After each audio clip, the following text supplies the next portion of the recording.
unpack. We unpack. We unpack. Coming to you live, Boxingego unpack. Yeah. We unpack. We unpack. We unpack. Coming to you live. Boxing legend Roy Jones Jr. says that Canelo payday, you want payday? I know that is a little too big for Terence Bud Crawford. That's what I want to talk about in this video. What up, Fight World? It's your boy Ego, and I'm back with some more boxing. Now, Canelo Alvarez just defeated Jermell Charlo, who moved up 14 pounds, 2 weight classes, in an attempt to defeat Canelo Alvarez.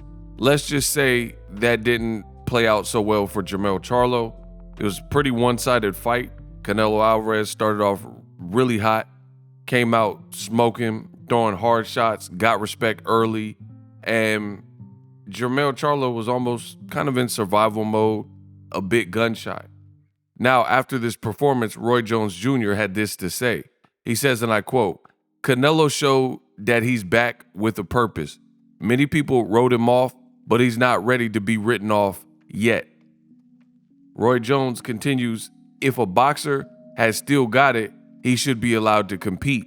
Canelo Alvarez showed that he's still one of the elite fighters in the 168-pound division. He could fight the brother, Jermell Charlo, next. He could fight David Benavidez, and he could fight a lot of people. He could fight the winner of Boo Boo Andrade and David Benavidez, because that would be a good fight too. So we'll see. I think Canelo, he's a little big for Crawford. I think Crawford does have punching power and shock, but I think Canelo is a little big. He showed tonight that he's pretty big. So I'd prefer to see Jermell Charlo fight Crawford first and then see how that goes. If he does good against Charlo with the weight, then let's see him come up and fight Canelo, but not right now. I want to see Crawford come up some weight and show that he could be dominant at 154 pounds. Crawford is one of the best pound-for-pound fighters fighting, so it would be tough, but right now, that's going to be tough for both fighters, so we got to see how Crawford carries the weight. Jermell matched up a little bit different against Canelo because Jermell is a little bit bigger. It'll be a little bit of a different fight. He doesn't have to move as much as Jermell had to do, so it'll be a little bit different in a fight with Jermell. I'm not going to tell you that right now because I'm not sure if I'm going to be the person to do that.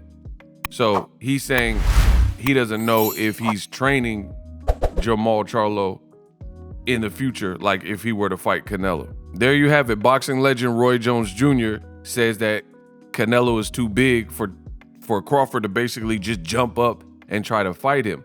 Now, the funny thing is, there are so many people I've lost track. I literally, seriously have lost track of how many people have said that Canelo would be too big. And the funny thing is, Roy Jones is a video that I'm doing after the Canelo versus Jermell Charlo fight. But many of the people who said that Crawford would get beat by Canelo and Canelo's basically too big and strong, majority of the people said it before the fight with Canelo and Jermell Charlo. So I would love to hear how a lot of people assess the fight. It, like, basically, if they were saying that Crawford is too small and Canelo is too big and strong before the fight, Canelo looked splendid versus Jermell Charlo.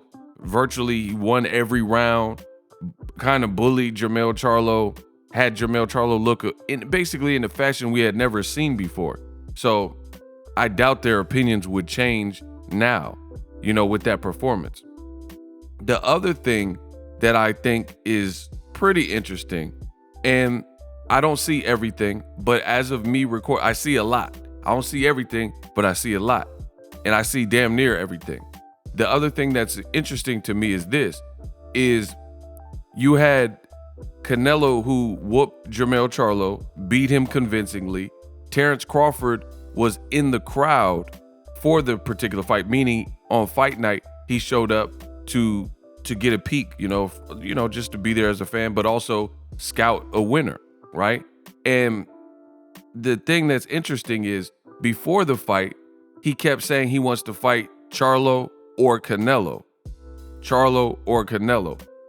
At first, he said basically he's topped out at about 154 pounds, but then he did other interviews after that, and then he was saying he would move up to 168 to fight the winner and to fight Canelo and to fight Charlo, and he called both of them out. So the thing that I find interesting is I haven't really heard, since Canelo beat Charlo, I haven't really heard Terence Crawford calling out Canelo like that, like he was before the fight.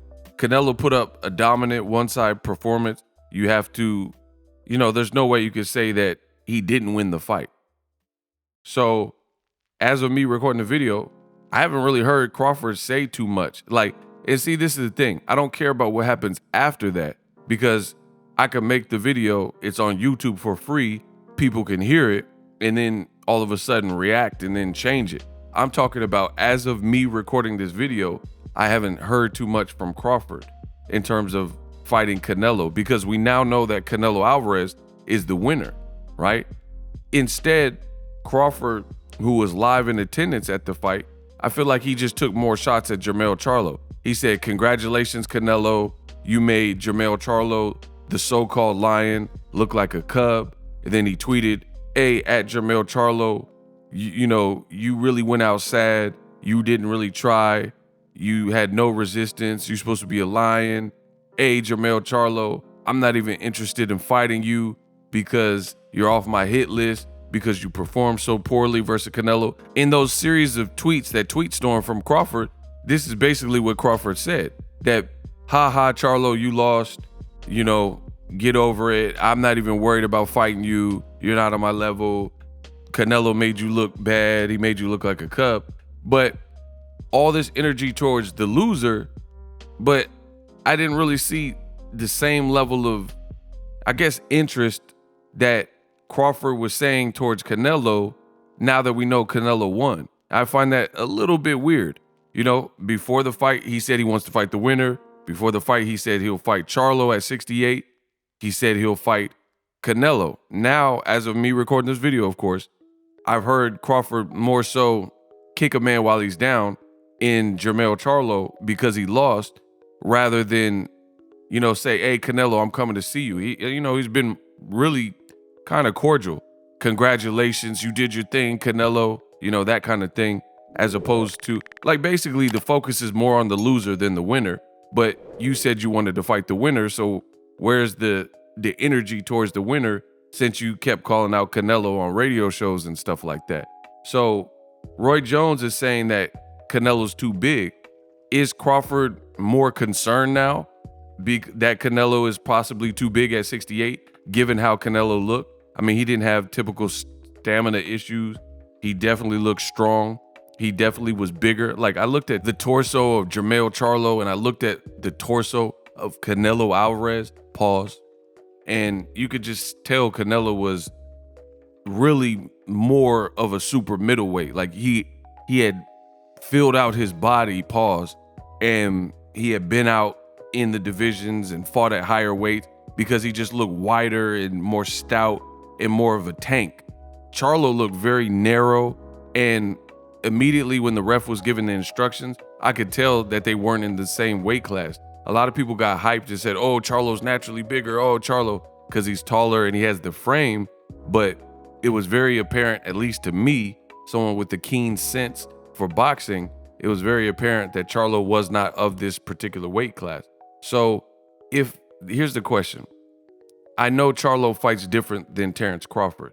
I know even their mentalities and their style and approach, Crawford being a switch hitter, these things are different. So I do give Crawford credit that he has more of an X factor, he's just insanely competitive, and that's hard to duplicate. But he would be giving up a little bit of weight. So here lies the question. If Jermell Charlo, who I think has more of a durable chin than Crawford, if he went from 154, where he was undisputed, he punched Canelo, there were some shots that landed, and Canelo, it had no effect on him. So again, let me say this again. A guy coming from 154 and then moving up to 168, punched and landed, flush on Canelo Alvarez at times when he did throw, and Canelo walked right through it. He was not deterred. He was not discouraged, and he had no problem adjusting to or adapting, or at least having a poker face and getting through the power to stay with the game plan. So my thing is this: how is Crawford gonna truly hurt Canelo Alvarez? And he would be moving up 3 weight classes instead of 2, and there's no punching machine that shows the amount of torque and pressure from each fighter. But does Jermell Charlo hit significantly less or harder than Crawford? You see what I'm saying? Like, is Crawford, a guy who came up from lightweight, truly hitting way harder than a 154 pounder? I don't know. If anything, the power might be type similar. So to be honest, Canelo very well could be too big for Terence Crawford, which is why Roy Jones is saying it. And Roy Jones picked Crawford to beat Errol Spence. So you can't say, oh, he's hating, he's biased. He likes Crawford. He's always talked. He even said Crawford's one of the best pound for pound fighters. But him being a fighter who's moved up in weight, he doesn't think it would be smart for Crawford to approach this Canelo, who showed that he's still kicking. And, you know, the negative press that Canelo received, it was like smelling salts that woke him up. And Canelo says he's injury free and he looks strong versus Charlo. Roy Jones is basically saying it doesn't appear to be smart to go up and fight Canelo. At least take a fight at 54 to see how you do with Jermell Charlo and then pursue it. But that's not what Crawford said. You know, Roy Jones is finding almost a soft spot for Crawford to land. Crawford said he'll move, bypass 54, bypass 60, and then move to fight at 168. So it'll be interesting to see what Crawford says in the upcoming days and weeks regarding Canelo, now that we know that he won. Is he willing to jump up in May to maybe fight Canelo Alvarez straight away at 168? Roy Jones is basically not suggesting that for Crawford. So we'll see. Crawford is insanely confident, and you got people like Shakur Stevenson who says that Crawford shouldn't fight Boots, but he should get the big fight like Canelo. So we'll see. You know, we'll see how the politics play out. We'll see if Crawford rematches Errol Spence and how that plays out. But very interesting stuff. And again, I'm just interested to see what Crawford has to say about Canelo, because it's one thing to call out the winner, but when the winner's decided, now you can focus your energy on the winner. Instead of saying, I'll fight the winner of 2 guys, it's no more 2 guys. Jermell Charlo lost. You made fun of him. Do you still want to fight Canelo at 168? Because Canelo already said he's not fighting at a catchweight. He can't do it, can't make it. Canelo, to me, looks strong, so I wouldn't advise that for Crawford. I don't like the fight. I've already been on record in saying that I don't like the freakish weight class jumping and disrespecting, and I do think it's a disrespect to the weight classes when you bypass weight classes, don't even touch down in those weight classes, and go to higher and higher weight classes, like what Jermell Charlo did and what Crawford would be doing. So it's not my cup of tea, but Crawford said this is what he wanted. We'll see how he responds. Subscribe to the channel, and I'm out. We Unpack, coming to you live. Introducing Super Thanks, right here on the official Boxingego YouTube. Super Thanks allows you, the viewers, to show a little bit of extra gratitude, which enables me as a full-time content creator to push out the content you need in the world of boxing. Underneath all the videos, you will see a heart with the $sign in it. You can enter any amount that you find suitable as a super thanks. A brand new, interactive, and colorful way to get your comments highlighted and noticed by not only myself, but other people on the YouTube platform. Super thanks, a unique and cool way to show and applaud us full-time content creators. Hopefully you guys enjoy the content. Super thanks. The future is now. The Hibernation 5s by Kenichi Bear. Hybrid gaming and lifestyle headphones. Out of the box, you can connect to any console or PC. Bluetooth ready with a low latency USB adapter, color RGB, and extreme bass mode. The Hibernation 5s adjust to you. Whether you need a gaming, travel, Gym or lifestyle headphones, the Hibernations got you covered. The new Hibernation 5s, link in the description. Customize the way you hear the world. Welcome to the nation. Are you tired of your YouTube videos not getting any views? Well, consider TubeBuddy. I've used TubeBuddy for years to scale up my YouTube channel. Now we're sitting over 200,000 subscribers. TubeBuddy is a browser extension that offers a ton of built-in productivity and time-saving services to take your channel to the next level. Use my link in the description to get started with TubeBuddy and level up your channel faster. We working.